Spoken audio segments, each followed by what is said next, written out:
What's going on, guys, and welcome back to Footy with an Edge. Man United have found a way to draw against Tottenham. I I don't know how to feel about that game because we did so well to get 1-0 up. We did so well to stay in that game for the entirety of it. And then um again, like two weird goals from Tottenham that just come out of nowhere. Like in very similar fashion, right? It's sort of inside the box and you know, Tell does a turn and then it takes a deflection off of De Ligt's foot and it goes into the net. And then let's see, let me see. Rishi says, bro, we celebrate the draw because we didn't deserve to lose the game. Yeah, absolutely. I mean, Sheshko, I mean, guys, this is the problem with I have something in my teeth. Hold on. This is the problem with listening to the likes of Gary Neville. This is the issue.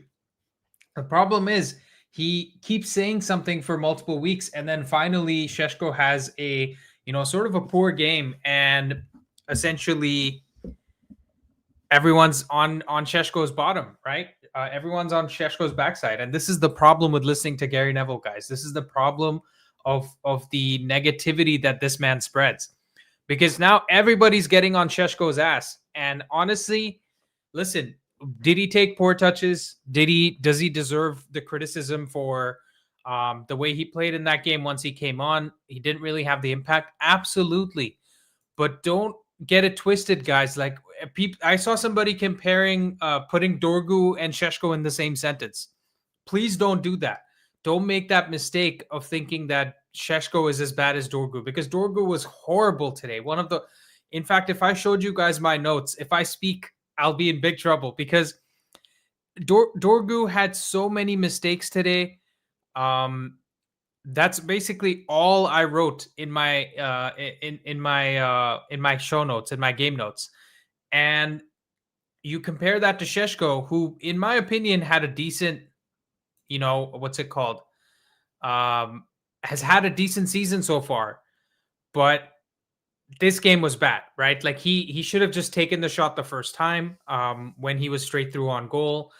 If he scores that, we probably go and win this game, right? So I think, okay, I'm gonna guess that that's a sarcastic comment because Dorgu was horrible today. But they got two deflected goals, guys, right? And you should have seen how Thomas Frank was celebrating that. And some people were saying we should have gotten Frank instead of Ruben Amorim. What are you guys smoking? Seriously. That was a crap performance from Tottenham. I don't want to hear anybody defending Tottenham's performance, or I don't want to hear any praise for Tottenham, because at home, guys, the onus was on them to go win the game. And what did they create? They had 0.96 XG from 10 shots, and we had 0.63 XG from 5 shots. So from a per shot perspective, our XG was way better than theirs. And what did they actually do? Like, they got two deflected goals, guys, right? And they got lucky that Ugarte was playing Richarlison onside for that goal, because he kind of got pushed into it. Which, again, I don't blame Ugarte for that. It's very harsh to blame Ugarte for something like that, but I just don't get it. On Goldbridge channel, they're asking for Højlund to be brought back, and 30 people like that comment.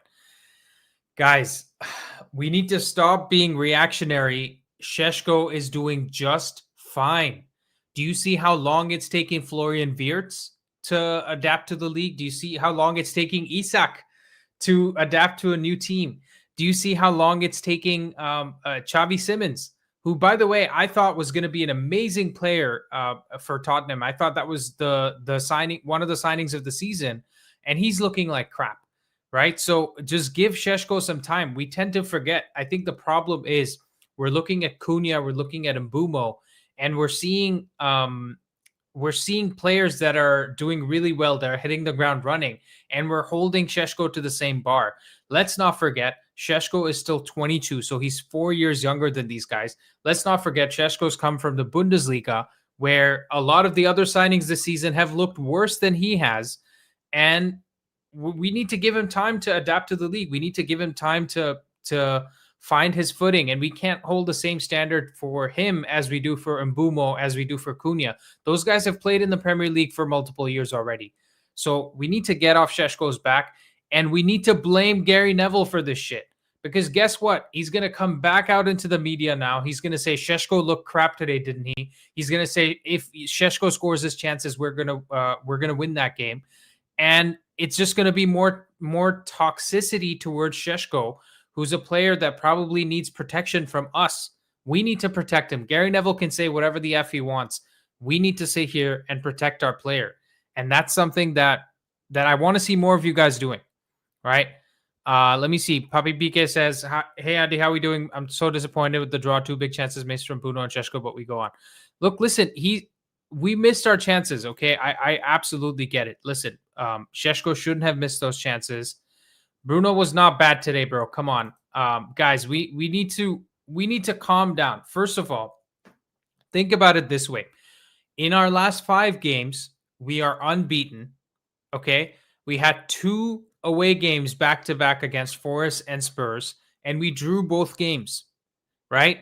We looked defensively resolute for most of those games, and we had 2 deflected goals today, right? Even against Forest, it was set pieces that we conceded from. We're not conceding big chances from open play. You need to look at the subtle things that we're doing that are making a big difference, right? The defensive work rate from Mbumo, from Cunha, from Ahmad today made a big impact on how few chances we conceded from open play. And we need to give credit to the team where it's due. You can't just start saying X, Y, and Z was crap today. I thought our players in general, I'm not trying to be toxic positive. I'm telling you the truth.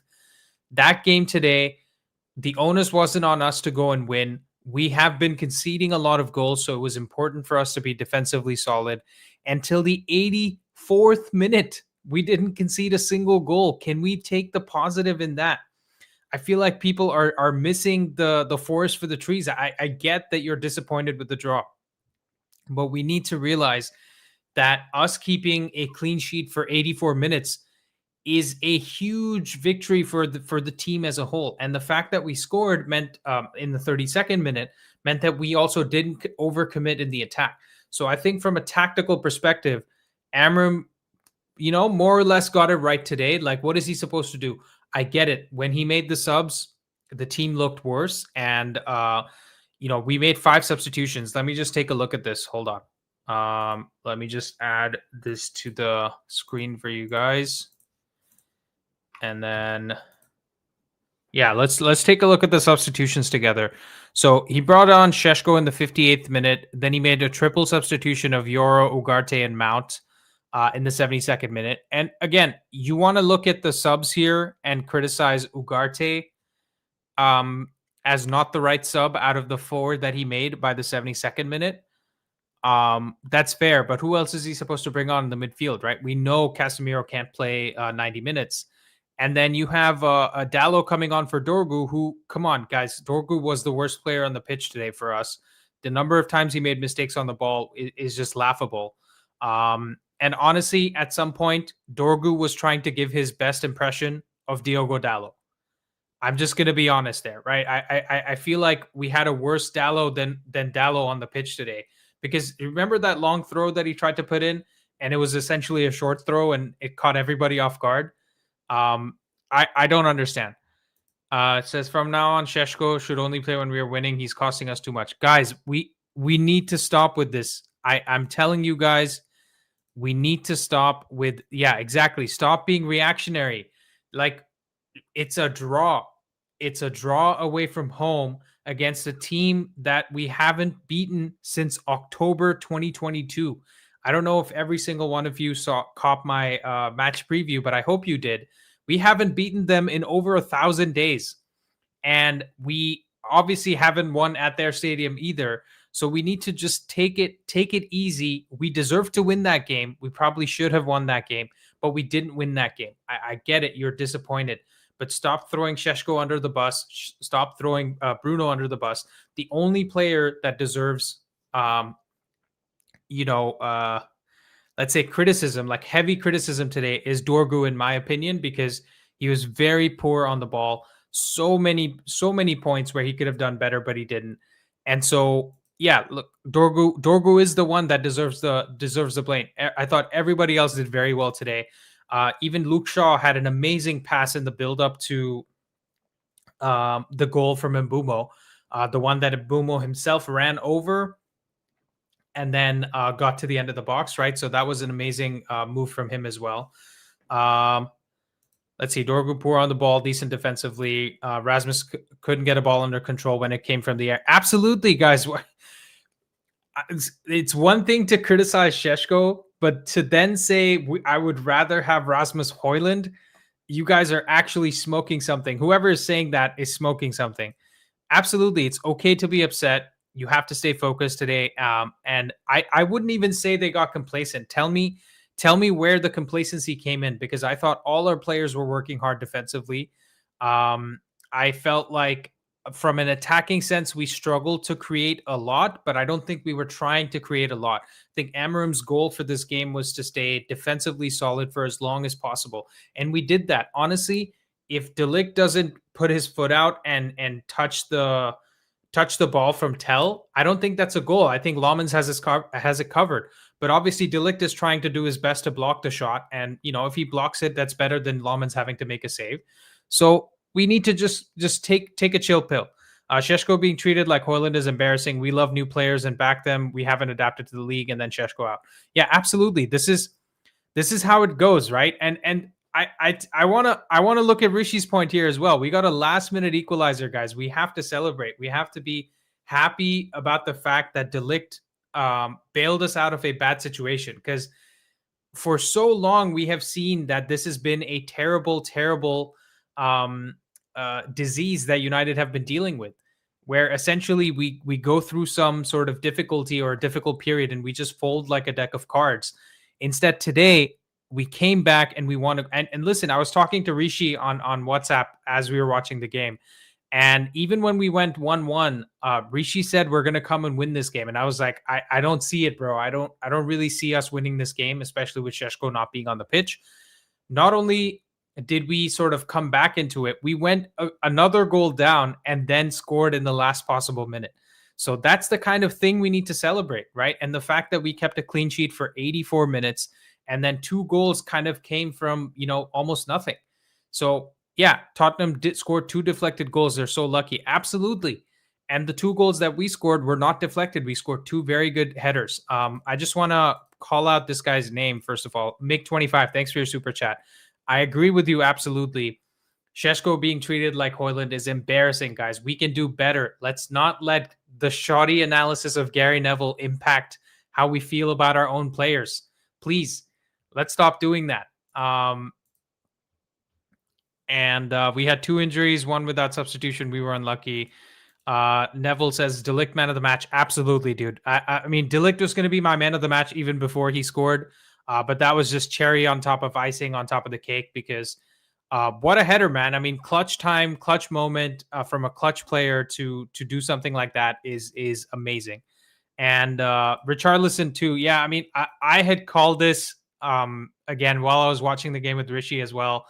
Richarlison has like 4 or 5 games a year where he does something. He remembers that he's an actual Brazilian footballer. And this is not just for Tottenham, his international, like playing for Brazil combined. And this just happened to be one of those games where he managed to, get what was like the winner. And yeah, he's taking his shirt off, like running around like, he's won not even the Champions League, dude. Like he's won the World Cup with Brazil. But yeah, even Lomans had amazing saves, guys. The 2 saves he made in quick succession here. Let me see. It was this one here from Romero, which is a 0.35 XG chance. And I think this one here from Polinia. There was a shot from Polinia. This one here.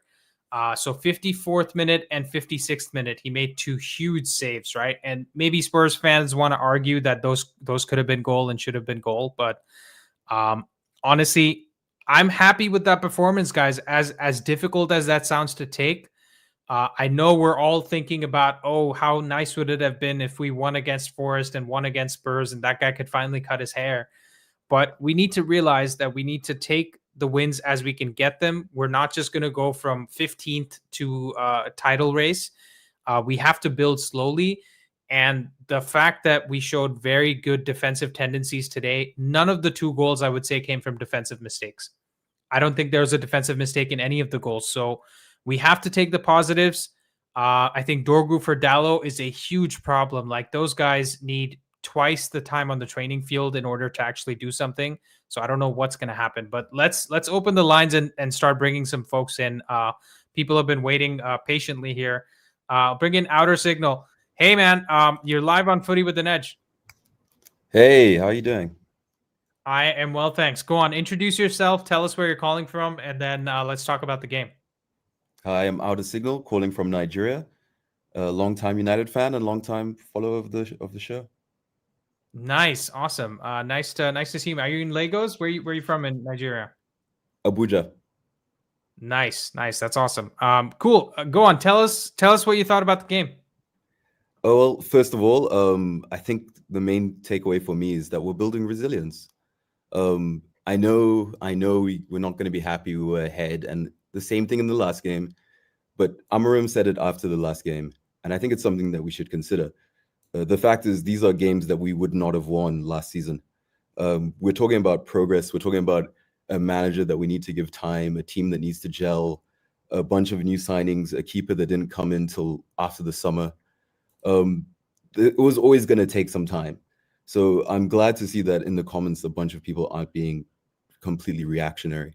Honestly, if you had told me before the game, 2-2, 1 point away from home at Tottenham, told me that at the beginning of the season, I wouldn't have been jumping up for joy, but it would have been like, okay, that's not a terrible result. So I think we need some perspective there. Also, the fact that it's coming on the back of 3 wins and now 2 draws, so we're unbeaten in 5. This is the first time Amarim has ever been unbeaten in 5 games, and this United team, since Amarim joined the club, this is the first time we're unbeaten in 5 consecutive games.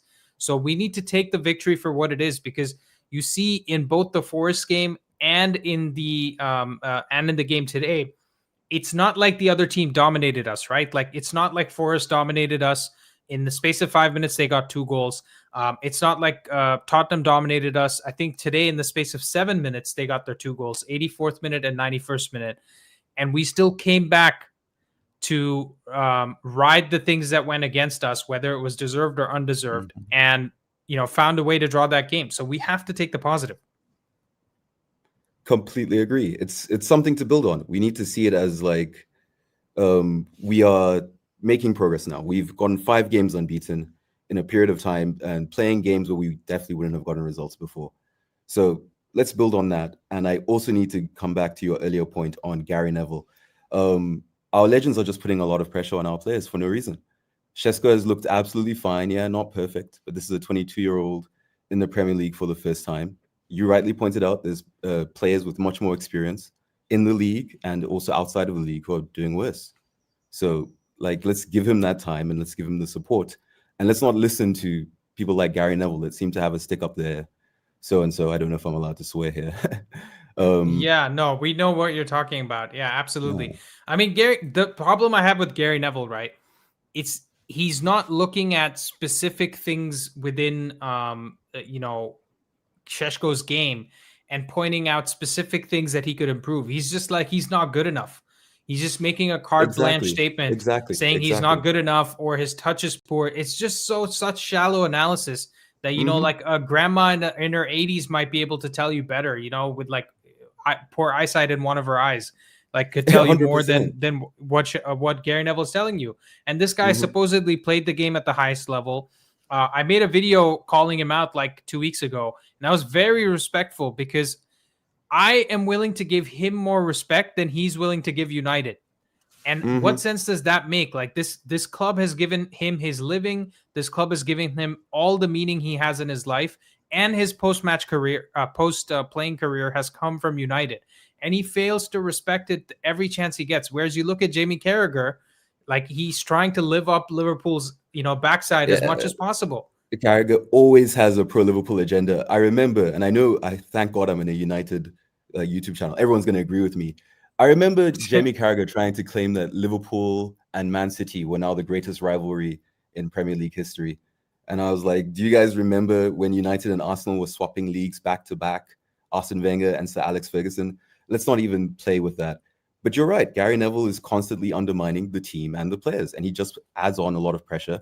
And I think we as a fan base need to just move on from them and like accept what we have in front of us and work with that. Yeah. That's the problem, right? Even the few, like, let's say, reactionary thoughts that people had, because, I'm going live like 5 minutes after the game is done here. In the comments, I'm seeing people saying like, "Oh, Sheshko was crap today," and then on Goldbridge post-match reaction that's live right now, people are saying like, bring back Hoyland. Like, guys, do you forget that Hoyland could not hold up the ball? If Hoyland was playing in our team, we don't win against Chelsea. Okay, yeah, that's true. Because Robert Sanchez doesn't get sent off, right? If Hoyland was playing in our team, what was the game after Brentford? Sheshko scored against Sunderland, right? He scored against Brentford and Sunderland. Yeah. He doesn't get the first goal against Sunderland. We probably don't win that game either. So we need to just calm down. And there's so many other things that he's making space for Mbumo and Cunha to do their thing as well. And again, go watch the Gary Neville video that I did. I've documented in detail what the problems are, and why Sheshko is actually much better than we think he is. It's just that when you listen to the shallow analysis, and this is the problem, right? There's all these other fan channels that you and I probably both watch. Everybody in the stream here probably watches as well. These guys repeat the same shit that Gary Neville says because they're trying to be lazy as well. So now something that Gary Neville says becomes something that everybody talks about. Right? Where Sheshko is not good enough, or City only wins because Haaland is good and nothing else is good about them. Guys, just shallow analysis. Yeah, and then it just gets repeated because it's very easy to repeat.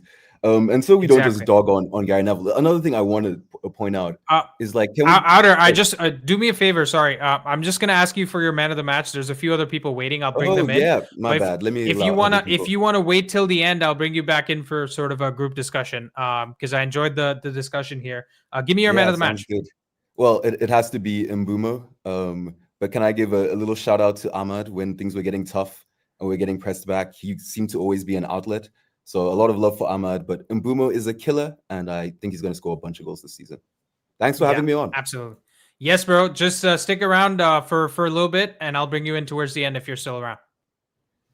All right. Great call from Outer Signal, guys. Let me just read some of the comments, and then I'll bring in the next guy. We threw that away. Why sit back after leading? Okay, so this is the harsh truth, right, friends? I'll take your comment at face value, and I'll try to help you understand. Just because we've won 3 games and we're unbeaten in 5 doesn't mean this team is all of a sudden not the team from last season. The reason why we're conceding goals in quick succession, for example, against Forest, I wouldn't really complain about this game that much because it was 2 deflected goals.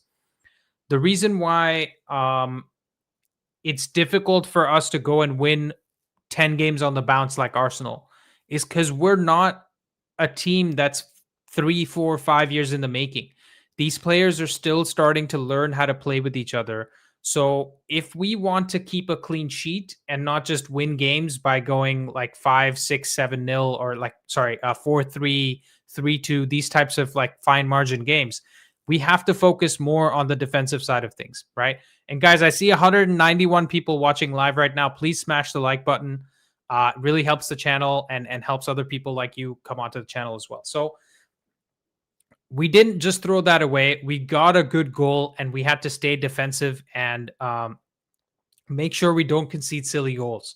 And that's what Emram's plan was. So I don't blame him for doing that. I think it's a very it's a good strategy for us to get a bit more defensive solidity and then build on that by trying to score more goals. So I have no problems with what Emram did today in terms of a game plan, because listen, if that Tell goal doesn't deflect in, does Tottenham actually score a goal in that game? It's probably just ends 1-0, right? I don't really know. So I don't think there was much of a problem with Emram's game plan. So let me read just 1 or 2 more comments here. The players are good, but we are too direct against the opposition when we should focus on having more control. Thanks for having me on. Good chat. Yeah, absolutely. And then Martinez will likely help us get more control of games if he comes back. I think so too. Lots of United fans don't seem to know what they may have just signed the best striker available in the transfer window. Yes, too much in his game for not to be a great player in the coming seasons. Yeah, absolutely. And Nonstop is a Chelsea fan, guys. We can't let him have more sense than United fans about United. So let's not be reactionary. Berbatov, not verbatim, huh? Okay. Last season, at a point, we were 100 plus corners without a goal, and now we've improved our offensive set pieces. Huge improvement. Absolutely, Rishi. Great point. Cool. Let me bring in some of the other folks here. I think Marcy, if you want to sit up, bro, I'll give you a second. I won't leave you hanging like last time. All right. Oh How you doing, bro? no. I just came in early because I have to go get a haircut. I'm looking like a caveman right now. I think you're okay, bro. Yeah. It's not too bad. But anyways, how you doing? I'm pretty good. Just woke up early this morning to watch this game only for the game to be like What one of you're in Texas, right? yeah, And is that Central? Which part of Texas are you in? Central, right? Central. So it's like Yeah, 6:30 in the morning. 6:30 in the morning. Yeah, bro. I I just got up at woke up. 7:30. Yeah. Oh my God. And that was not a good watch. But I see where you're coming from with the points that you are making. And I think it's more about control because in the midfield, they treat the ball like it's a grenade. Bruno Fernandes and Casemiro treat the ball as like grenades. So anytime the game turns into a basketball game, back and forth, back and forth, Ugarte is not that much better. The only person who can hold the ball in the midfield is Kobe Mainoo, and he's not there either. So that is essentially what happened during the game. When you bring Mm, Ugarte on, he is not going to hold the game like to hold like a 1-0, a 1-0 lead. You're going to have a I'll basketball game. yeah, I'll tell you what about Kobe, bro. See, the Kobe is in terms of his passing, probably the third best midfielder that we have after Bruno and Casemiro, right? In terms of like his passing range, everything that you include. The thing that he's better than both Bruno and Casemiro at is carrying, right? The progressive carries. So actually dribbling forward with the ball. And so that's the only reason that he might look like he's better at holding the ball. But when it comes to getting pressed and trying to find passes through tough angles or trying to find the first time like long ball, he's not that good either, right? And defensively, he's actually worse than Bruno because you can go watch the Statman Dame video where he tracked like every single defensive error that was made by United. Oh, nice cat, by the way, the background. Yeah. I have a cat as well. I don't know if you've seen her, but yeah. So I just think with Kobe, we just need to wait till he actually does something in the team before we say he's better than Bruno and Casemiro. And I know that's a difficult position for you to come from because you're like, well, he doesn't get any minutes, so how am I supposed to say he's better or worse? I get it, Oh, but personally, I think we should just go spend that 100 million on Elliot Henderson and what's the name, Angelo Stella. I think those two will make our midfield way better. I agree. I agree with that. I think I am not 100% sure about Stila because I think Casemiro is probably still better than him in terms of defensively. Because Stila is not. He A might have the defensive player. physicality issue. Yeah. And the physicality issue he might have in the Premier League. But Anderson, 100%. Like Anderson would be instantly like 30, 40, 50% better than any of our midfielders in the team right now. So I would agree. I think he's saying 100 million for both players combined, guys. Oh no, yeah. Uh, yeah. Because one thing I know about Stella, watching him is he releases the ball very early, and he's accurate with his the passing, but he's not good off the ball, and maybe he can make runs off him. That's where Elliot Anderson comes into play because Elliot is going to cover the back while he can move the ball forward. He's actually a very good passer. Now on Sesko, I'm gonna criticize him and I'm gonna praise him. When he came on, he actually made us look better. We look comfortable in possession when he came on. The only problem I have with Sesko is you know that if you get injured and you walk off the pitch, we will be down to 10 men. The game is almost over. You can't do anything. Just stay on the pitch. I remember watching Rooney against, was it Bayern? He was injured and he played that game. And although we lost that game, I think 3-2. I think that must have been a call from the physios, right? I mean, I don't think he made the call himself. I mean, I think the thing I'm worried about is it's fine for us to say that, but it could be a bad injury, right? Because it seemed very innocuous, right? Like Van de Ven didn't make much contact with him. when he came through for the ball. So it could be like, I don't know. I'm hoping it's not too bad, but like ACL or something like that, like knee injury. It I could think be it'll be a something that's hamstring. It looks more like a hamstring. Yeah. maybe. I don't really know what it was. I hope it's not too bad, because if it turns out he's out for like 2 days, then I agree with you, right?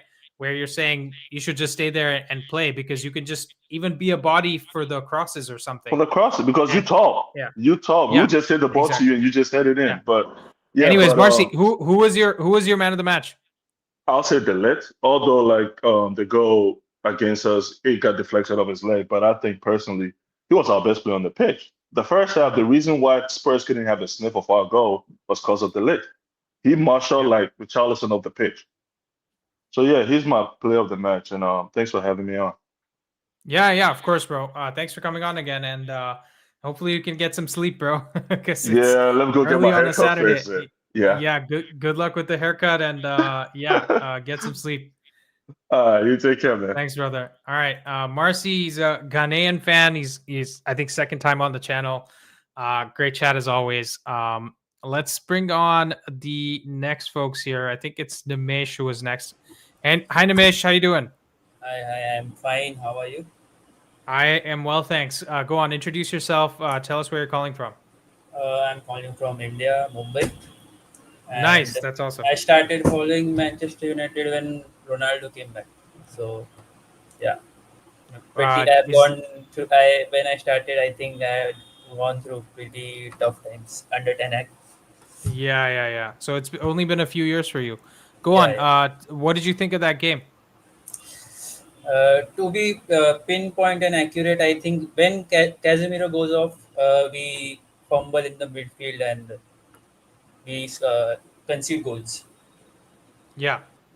Absolutely. I think the problem I have is that the drop off from Casemiro is so huge Yeah, that it almost feels like just asking Casemiro to just stay on the pitch no matter what, right? Like yeah. just stay there, don't move, just be a swivel where the ball can come to you, you turn around and pass it to somebody else. Yeah. Because Ugarte just seems shocking. And Outer Signal agrees with you. And Played Out says, I'm boycotting Neville. We'll never hear another word he says. Yeah, absolutely. You just know Neville's going to come out there and just talk, 10 pounds of crap about Sheshko. I don't know But what is up with our legends, but I mean they're pressuring us too much. The new team, especially Sesko. yeah, I agree with you. What did you think of Dorgu? I think Dogu was defensively in the first half. He was very good. He was blocking almost every cross. I don't know about second half.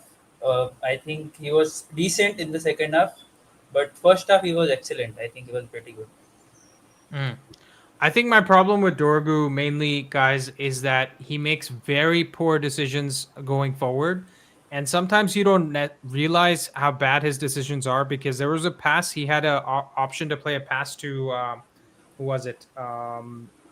He had an I option to think play a Ahmad, pass Ahmad. to Ahmad. He had to place an option, and he played it behind Ahmad, and it Yeah, just killed the attack completely, because we had done so well to get the ball up to him, and then he killed the attack completely. Um, and then even the long throw that he made, that was horrible. And then there was one point where Bruno had made a run from midfield across their center back line, and he was begging for the ball, and then you could see yeah. Bruno like throwing his hands up in the air after too, and he didn't do it either. So I don't really know. I don't really know what to say. And I and mean, this is a good point here, but if we bring yeah, go on ahead. Dallo, we are weak defensively. If we bring on Dorgu, we are weak offensively. So it's Which also doesn't make sense to me, because we tend to play Dorgu as a defensive Dallo as a defensive option, and Dorgu has more of the athleticism, more pace to get in behind, and he seems to have a decent cross as well. It's just that doesn't know when to play the cross. He doesn't know when to play the pass, or when he plays it, it's either too far ahead or too far behind. So Nimesh, who is your man of the match? I think it will be delayed for me, and I would like to give Shout out. shout out to Lemons because he has been excellent. I think he has been awesome. He has not done a mistake. I think since he has came The on. only mistake is the Welbeck free kick. Yeah, free kick. That Yeah, was the only mistake, but I think the free honestly, kick you can't blame was him. referee's fault because the free kick was too ahead. It was I too think far it ahead. was. Yeah. It Yeah, was too far ahead. I agree with you, but that's just us being harsh. And listen, he's allowed to make a mistake like that, yeah. especially if that mistake didn't end up costing us the game, right? Because we ended up winning the game. But that's awesome. Okay, awesome. Great, Nimesh. And I want to add a point. I want to appreciate you guys because there are only few content creators who are keeping the positive atmosphere in YouTube. So there are channels which have millions of subscribers and they are putting titles like Amorim has cost us, etc., etc. So I Is want to that what appreciate. is that what the United Stand one says? Yeah. Oh, okay, yeah, that's too bad. But anyways, what can you do, man? I'm trying to be positive, and I'm not. Listen, I'm not just trying to be positive because it gets me views or gets me clicks or something. That's genuinely how I feel about the team, right? Because we are unbeaten in 5, and you're looking at what is Amarim supposed to do? You look at Arteta, you look at these bigger teams, look at how much depth they have off the bench. We don't have any of that stuff.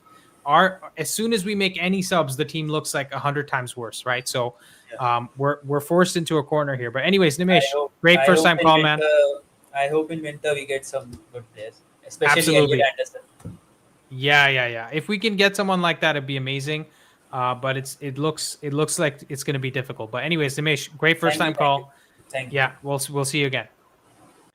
That's Nimesh calling from Mumbai. Let's see. We got Jab on the studio. Jab, how you doing? Hey, good morning. I'm good. How you guys? How you doing? I am well, thanks. Where are you calling from, man? Calling from Brooklyn, New York, actually. Nice. So we're on the same time zone. Did you have to? What time did you wake up to watch this game? I think it was like 7:30, 8 o'clock. Yeah. Same as me. I But I barely have to got up be like up for 2 my minutes before daughter, the so game. I have to be up for my daughter. So getting up early is not a big deal. Yeah, fair enough. Go on. How you doing?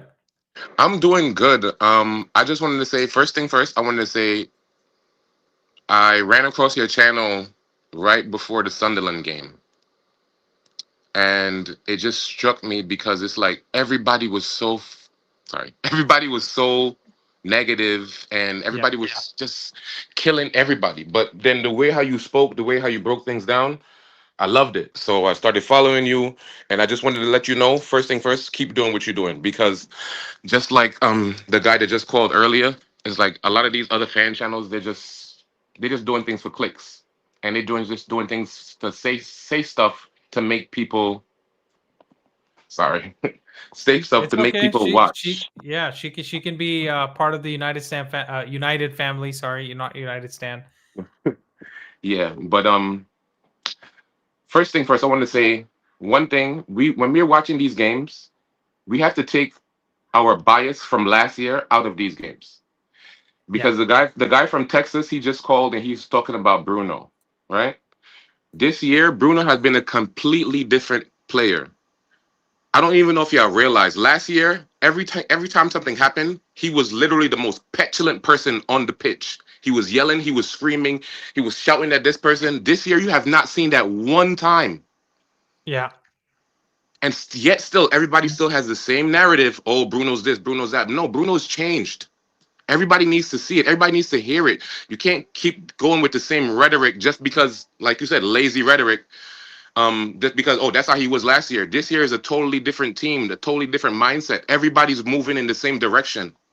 Also, he's not playing the Hollywood passes anymore. No, not even. Like, you see him. Like, I see Yeah. him today. Like, you know how many times Bruno? You see him, like, he's looking for that Hollywood pass. He's taking these little steps, boom, boom, boom, boom, boom, and then boom. Look, Ahmad free, Dogu free. He's making these passes. So we gotta appreciate that. We gotta see that, and we gotta change our thinking of Bruno when Yeah. it comes to stuff like He that, because had we can't. so just to give you guys a stat, Casemiro had 83% pass accuracy today. And comparing, Bruno and Casemiro always takes care of the ball a lot better than Bruno, right?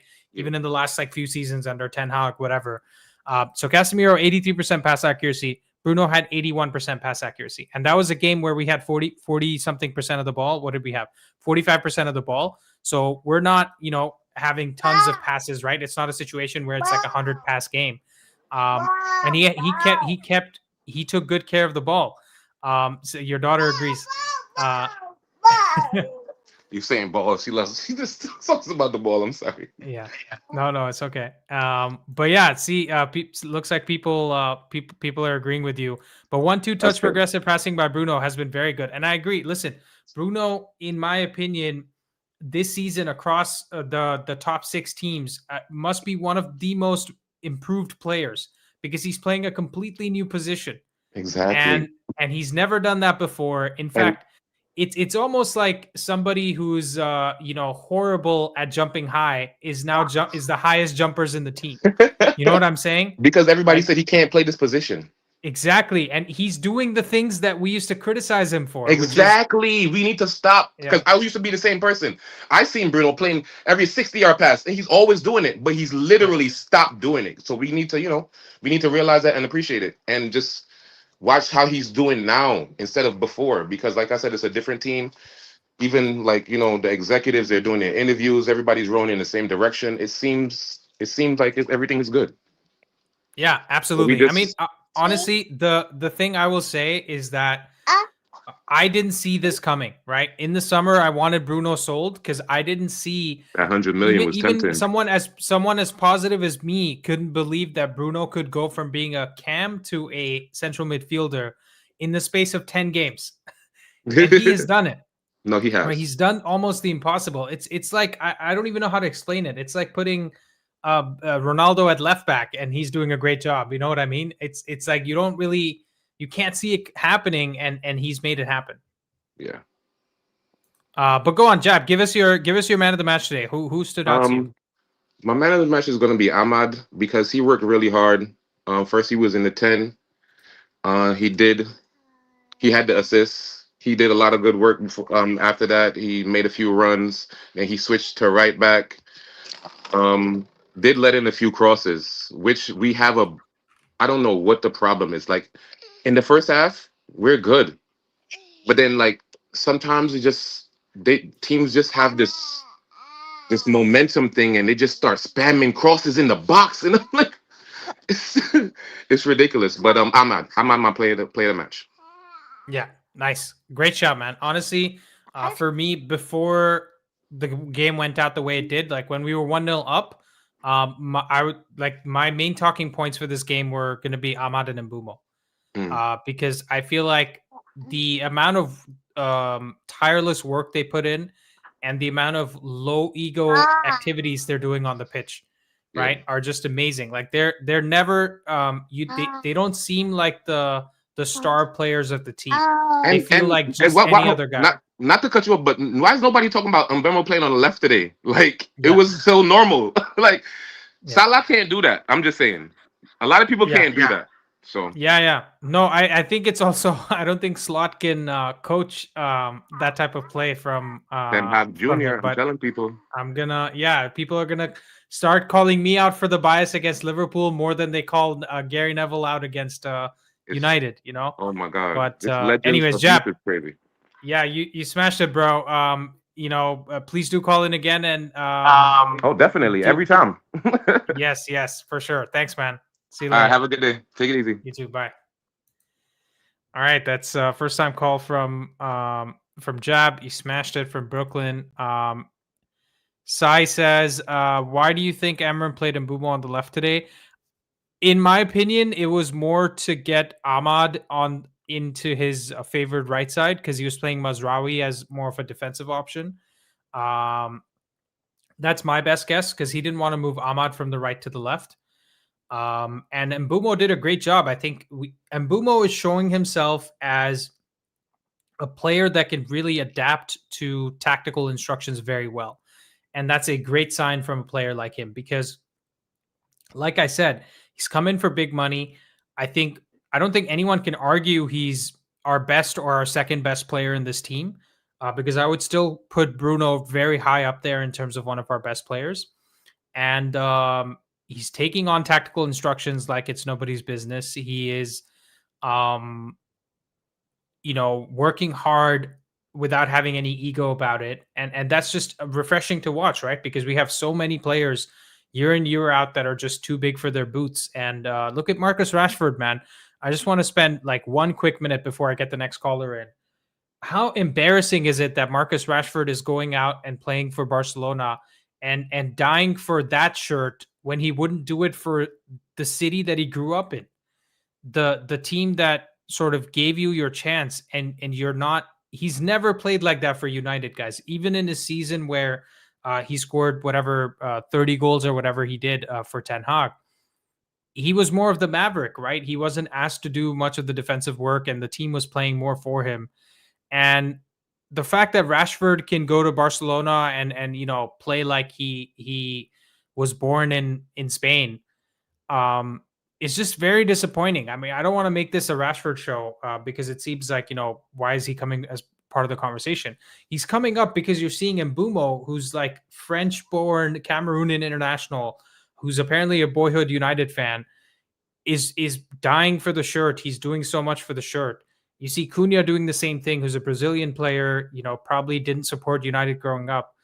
You see Bruno doing the same thing where he, grew up in Portugal, played in Italy, and he does everything year in, year out. But we can't expect someone like Rashford to do it. And that's just, really, really disappointing to see. I mean, I don't know what to say. But let's bring in the next caller, man. I think it's time. Avan, how you doing, brother? Hey, what's up, man? Yeah, doing good. I think it was for me it was a good performance. I think we did well. We kept Tottenham quiet for the first half. They practically didn't have anything except the one that missed Richarlison's head and also Madrawi. But I think we played a very good game. I think it's when I've been watching, of course, Premier League for such a long time. I see how Arsenal also in the years before they were challenging, they were probably drawing out these games, and I don't think I was worried about this game at any point. I felt okay. We did well. We defended well. We had I don't know why we have to talk about this dropping off from Casemiro, but I'm happy with the performance. They did well. He came back. They showed that they can always come back. So yeah. And listen, we have to. I've talked about this to death now. Hopefully, everybody gets it. To get to top four in the last 6 seasons, teams have won between 18 to 21 games. Okay. If we can draw all our away games and win all our home games, we're at 19 wins, guys. We get top four. We had 2 back-to-back away games. We drew those games.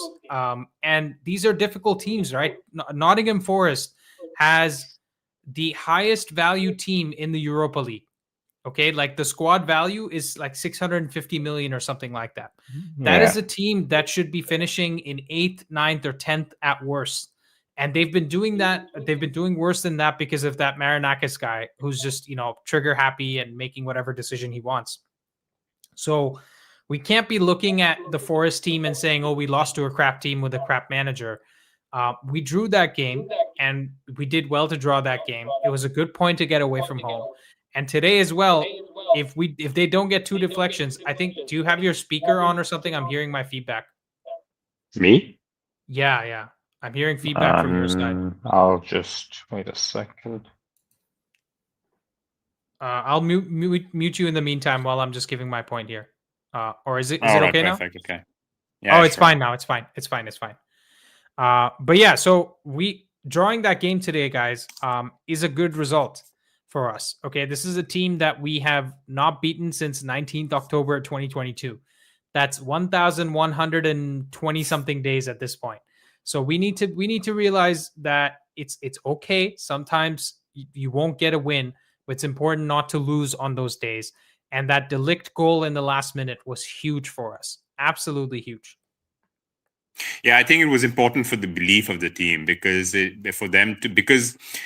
I think the team knew till the 80th minute that they played a good game. I mean, they played a game that what Arsenal is shutting out now. The 1-0s against us. They just played what they needed to play to win the game. That's all.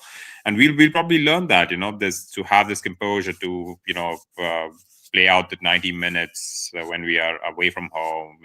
A dirty 1-0. Just it didn't feel like a snatch and grab because the goals were really good.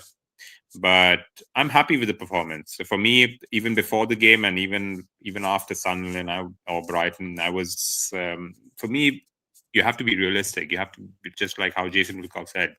Don't get too high with the highs and don't get too low with the lows. Today was a great performance. Just concentrate on the performance and look ahead. Absolutely. Avan, I'm going to bring in Rishi and Shant here. So you guys can have a bit of a group discussion. I need to grab some water. I'll be right back. You guys continue. Hey, Rishi, what's up? Hey, Avan. I'm good. How are you? Hi, Shant. Hi, Rishi. Hi, Avan. What do you think of the game, Rishi? I am extremely. I'm not overjoyed with the result, but I'm very happy with the way the team has performed.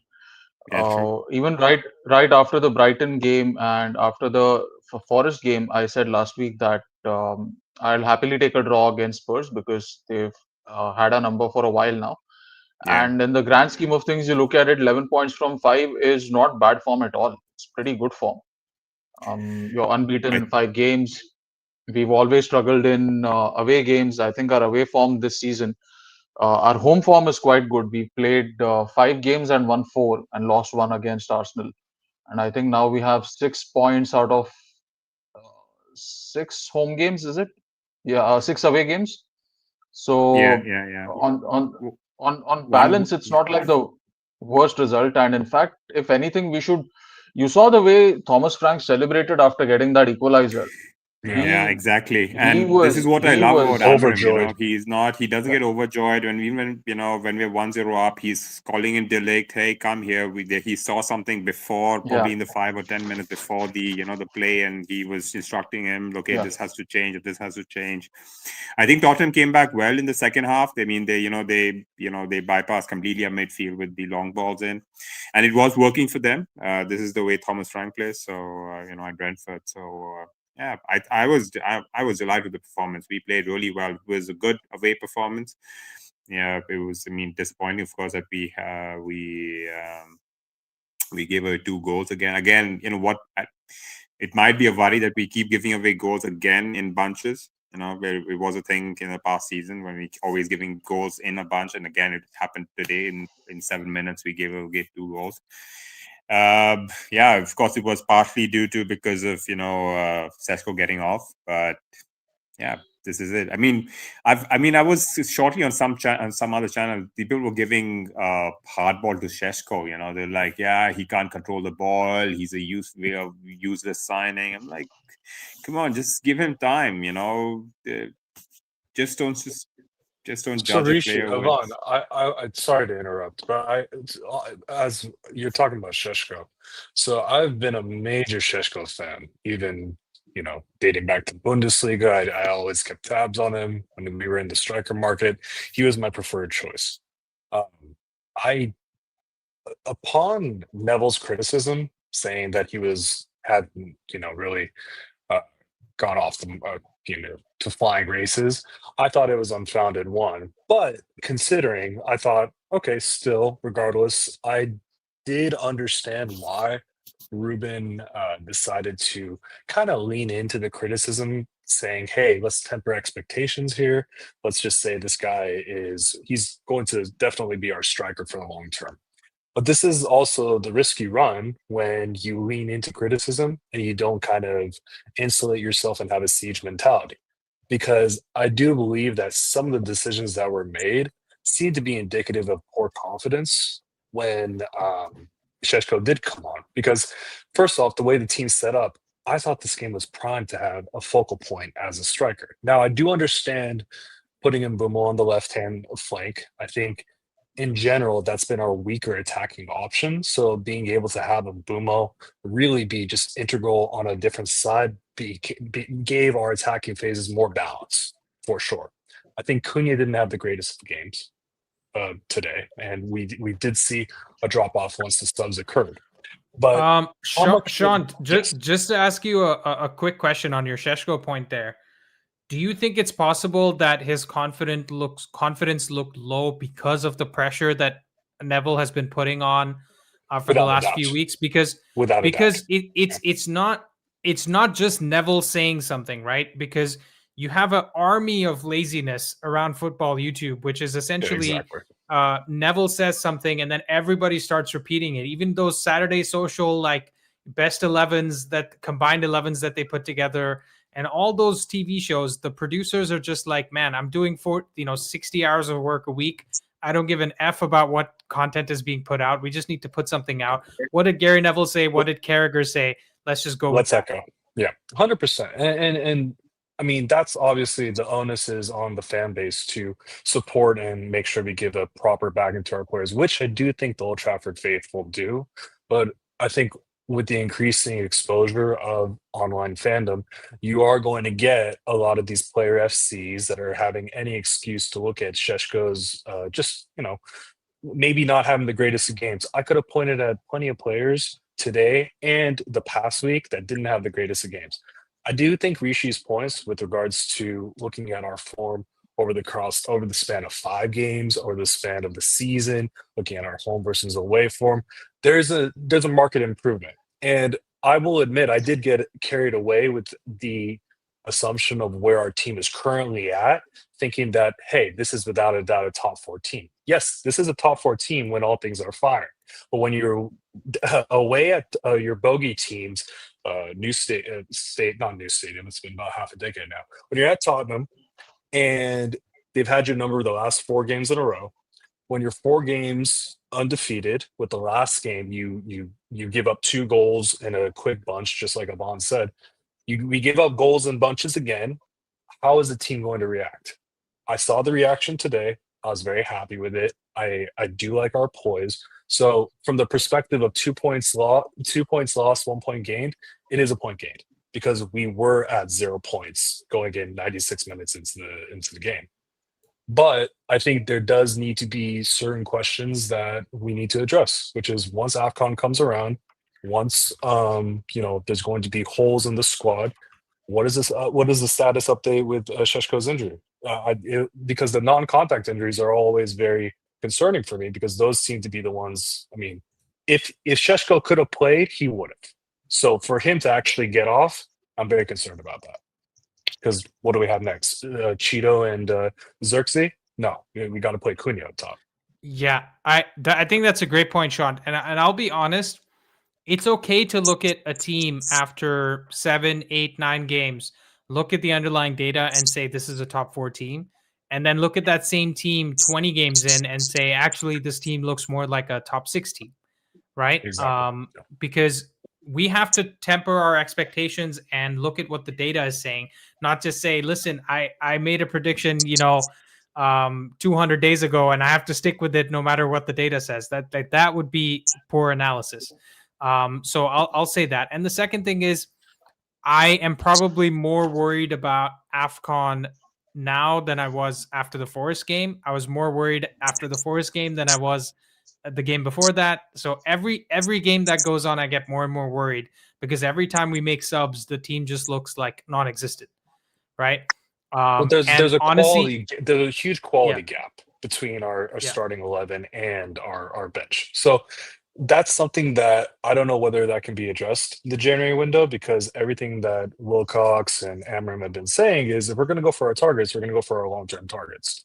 So we're not going to be going for the Gallagher stopgaps. We're not going to be going for, I heard João Gomes from Wolves, which I don't think would be a bad pickup, but looking at the age profile, looking at the investment, I mean, I think it's just a little bit more of an industrious Ugarte. But not to mean to put too much criticism on João Gomes, but we need to really be thinking about players in and around the starting 11 that can just slot right in. And But Sean, Ugarte, my concern, Sean, sorry to cut you off, but my you're concern fine. here is that all the players we are being linked with, they are midfielders, and 2 of our biggest output is coming from Mbumo and Ahmad, and we are losing those 2 players. So to and address the Rishi, sorry, AFCON issue, yeah, Rishi, one thing I wanted to say before I get your thoughts on it. What we're not realizing is Amarim made 5 subs today, and none of those subs were Ahmad or Mbumo. Those guys played 90 minutes. So we're going to lose our 90 minutes players for AFCON. So Rishi, give us your thoughts on that. How are we going to cope with this, man? I don't know, dude. And even the names that we are being linked with, right? They're all midfielders, and there's no one in the left wing back role, which we desperately need now. Because let's face it, I mean, Dorgu's too young, so even after today's shambolic display, I won't really blame him or go after him. All right, he's been here almost a year, but he's still 21. He's learning the ropes.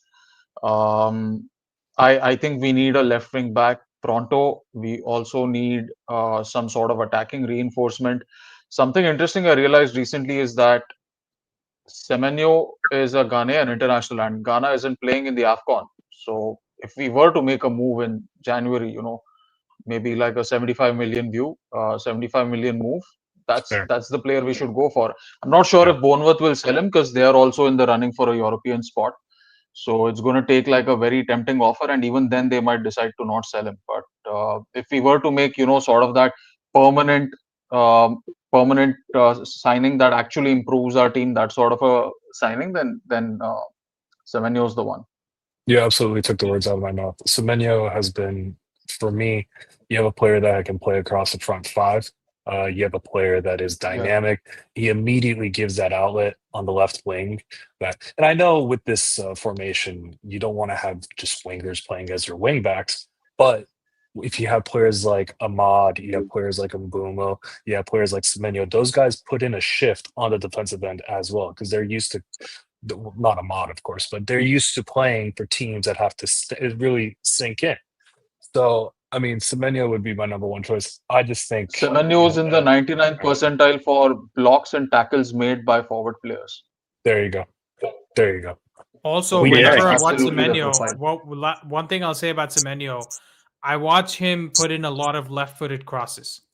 And that is a really good sign for me because whenever he's on the touchline, he's not looking to always cut inside and put in the cross. He'll use his left foot to put the cross in.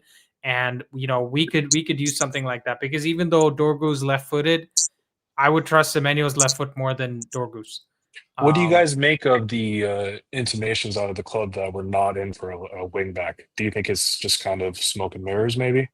Or because I don't know how you can look at this team, and I don't think it's trying to deprive Dorgu of confidence because look at what Amarim said about Shesho. He says, hey, he has struggled as well. So they're willing to call quote unquote spades a spade. And I would say Sheshko's performances on the whole have been better than Dorgu's this season. So how can you look at this club and not think that there's a need for a good wing back? Can I go for it. I think with the transfers, I think when United this summer has stated that we're going for this position and this player, we've always gone for it. So I don't think that I think Andy Mitten came out with the information, right? That which are the positions that United are looking for. So for me, I think the wingback is more important, especially because of AFCON coming up. Because I find the system will have to change not completely, but a lot, because Mbumo is a left footer on the right side, and that's what Amarim really wants, the two left-footed players on the right side, so that it makes it difficult for the defense to know which one is going to cut in and then strike the ball. So I don't know. I feel that left winger is important, but I guess they want to go for a center mid. Well, the reason why Semenyo works well is because during AFCON he can play in the 10, and then after AFCON is done he can play as a wing back, or depending on the game he can also play as a striker. He gives us a lot of options, right? Semenyo is a player you buy for 5 positions in this Amarim system, and that's why you like him so much. But I did a video with James from the Muppeteers, who gets like inside information from the club and everything. And he mentioned that the club looks at it in terms of 10 or 15 players over the next 3 to 5 years that we need to buy. And those are the positions that we need to improve throughout the squad. And it's not like we're going to go buy a wing back because we need a wing back this January. It's that we have these positions in mind. If the right player is available for the right opportunity, we're going to go purchase them at that time. And the rest of the solution has to come from the coach, is how I interpret that, right? Is that we need a wing back. We can't get you a wing back, but we got you a midfielder. Use that to plug that hole and then find a different solution for the other positions.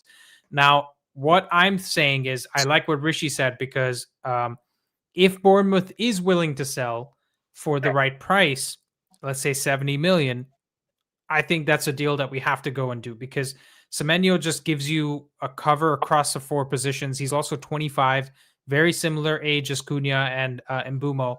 There isn't as much evidence in terms of the last few seasons of great work from Semenyo, but I still think, like, based on what I've seen so far, he's worth 70 million. Also consider this too, guys. Look at the goals and aims of Bournemouth compared to the goals and aims of other clubs. Okay, I think they would be more than satisfied for a top 8 finish, regardless of where they're currently standing. So a substantial offer in January might entice them more, rather than trying to go for what our aims are as a club, the top 4 finish, because they could say, you know what, we could accept this money. Maybe we have other targets that are lined up. We can get some, because they replaced Kirkesh brilliantly. No, but Sean, the thing is that Semenyo is worth the same money in the summer as well. What is there to be gained for Bournemouth by selling them? Unless we make a stupid offer and we say this is only valid in January. See, this is the only thing where. Yeah. So I was listening to Ben Jacobs speak to Beth from United Stand, and he said something of the likes of Elliot Anderson would be worth much less in the summer next year, and probably there wouldn't be any bids that would entice during the January. That was more because of something in his contract, though, not. So that's like, what I'm saying. We don't know Yeah. what's in the contract, if there is any type of clauses that would kind of be more preferable for an earlier out than later. We just, unfortunately, those are the access and things that we don't have as fans versus what agents have and clubs have access to that are scrutinizing all this. But I'm with you. The January window is going to require a premium on any target that we do go for. But if we are a serious club, I do think, just like you said, Andy, if players, show up and they're gettable, the club will go and get them. We aren't going to just go for, okay, we need a wing back. Let's just get the best wing back we can that's available right now. We have that short list for those positions, and you actually had a great video with James, really elucidated. I think he had that he also had a video coming out after where I think he had some really, really old targets on there, but it was good to see, the change. Like Ederson was one of the old targets. Now we know Ederson's definitely not going to come to the club, but in terms of how the club thinks, those are the positions where they want to fill. So if the players do become available, we will go for it. Also, I just want to point out, Semenyo is making £75,000 a week at Bournemouth. I think we could easily double that, give him 150, put him on the same money that Ahmad is on, or even 180, considering that he's their top scorer in the Premier League right now. With 6. Yeah. So, or maybe even the same money as Cunha or Mbumo. I wouldn't hate that. He's on that, 70. especially for the age. I think with the age profile, I think matching him to Mbumo, Cunha, because I think for what we're getting out of Mbumo, he's at least a 250, 300K player, just as it is. But that's the thing, right? I like that he's not getting that already, because you have to earn that at United. You need to have the hunger. He could get another contract a couple of years down the line, right? We could have him for 2 years on this money, and then a couple of years later, probably when Mount is out of the club, you could also give him the number 7 shirt. Yep. Speaking of Mount, why would we want to put that type of curse on our best player, dude? No, I'm pretty sure by then he would have proven himself as beyond those petty pressures that we put on people. I think he's already shown that he's, you want the kind of player who comes in for, you want a kind of player who will come in for 65, 70 million, and then within half a season, he shows that he's worth 100 million, right? Yeah. And I think Semenyo, we are spending all this time on Semenyo because we think he's exactly that kind of a player. Yeah. I want the 7 number for Ahmad, actually. I don't know why people don't consider him. He wears the number 17 now, I think. Well, for a reason, Uh, right? He's 16. 16, yeah, exactly. You're 16 which is thinking a for a 1 reason. plus 6. weird one. It's a weird one because I consider Roy Keane, Michael Carrick, and then you just see Ahmad with 16. It just maybe he's a pining for the 7. Who knows? Yes, exactly. I mean, I think Yeah. that's how the players think usually. But guys, I want to get your man of the match shouts and cut the call a little shorter earlier today because I'm trying to get the analysis video out a bit earlier. So Avan, give us your man of the match. I think Ahmad for me. I think he was good. He had to change his position. He was everywhere. He played well. He had the assist for the first goal. Yeah, I think for me, he was, from all the good performances, he was the best. Great. Yeah, great shot. Honestly, can't hate on that. I think also defensively and physically, he looked much better than the Forest game where we criticized him a lot because he lost that header and he made other defensive mistakes. But today he was very good. Rishi. It's hard to look beyond De Ligt. I think he was Yeah. immense in defense. I think the goal that Tell scores, you can't really blame that on De Ligt because it was a good move to, feint and then come inside. He tried his best to get a foot to it, but took a deflection, lucky deflection for them. And then in the end, he gets us that equalizer, which we thoroughly deserved. And he is, to me, showing like he's one of those leaders like we consider Cunha, Bruno, and Bomo. And Lomans also. I think he's an absolute leader. He's an absolute warrior. I would even go so far to say that in the 1 year that Amarim's been here, De Ligt has been our best player. Yeah. So for me, it's De Ligt, man of the match. And I'll just say this: it's a good thing that Paul Scholes has stepped away from punditry because otherwise he'd have some things to answer for with his De Ligt takes. Because this guy's looking like a player and a half, and the fact that we got him for 50 million in today's day and age, at the age that he is, it's going to go down as one of the better transfers. Wasn't he 35? De Ligt would not be. It was him and Mazraoui was 65, I think. Combined. Yeah, I think it was yeah. maybe So 50 De million Ligt pounds. was 45 plus 5 million euro, and Mazraoui was 15 million euro. So 65 million euro combined. Deal. Was a combined, yeah. Sean, Yeah. who was your man of the match? Listen, Rishi took the words out of my mouth. It's has to be De Ligt. You look at it, he was tasked with being the right center back for all the first half. Maguire goes down, doesn't skip a beat, is able to just really show that he really should be he's captain worthy, in my opinion. The way that he's playing, takes it by the scruff of the neck. He's and very unfortunate for the Tell goal. It's a deflection. What can you do? And beyond that, he's I think the most consistent and, in my opinion, top 3 in the league, best center back. Yeah. Absolutely. I'll give you guys a small tidbit, right? A free bit of analysis before we actually do the video later today. Lomans deserves an assist for that De Ligt goal because go watch it back. He runs in front of De Ligt and takes one of the defenders away from him, and that's why De Ligt is free on the back post. They said, who the heck is this 6'4" body in the net? He's taller than De Ligt. Yeah. He's taller than De Ligt, so fair enough that they're trying to mark him. But the only reason he's free on the back post is because of Lomans. So let's give our big Belgian, our Schmeichel in disguise, some love before we end the stream.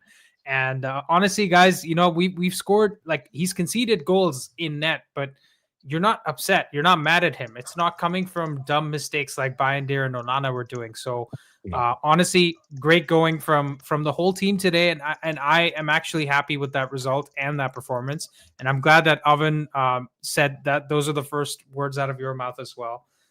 So I appreciate hearing that. But guys, honestly, great call. Yes, I am a little bit tired. I did get up at 7 a.m. For this game.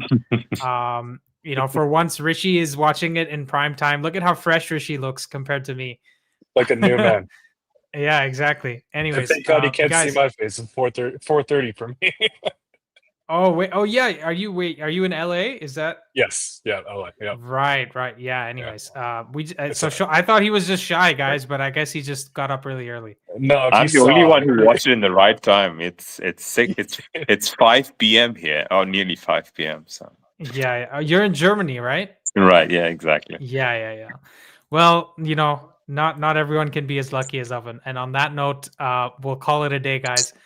We'll see Take you care, for guys. the analysis video, guys, in a few hours. Good Watch night. out for that, and then like and subscribe if you haven't already. Peace out. Cheers, guys. Cheers.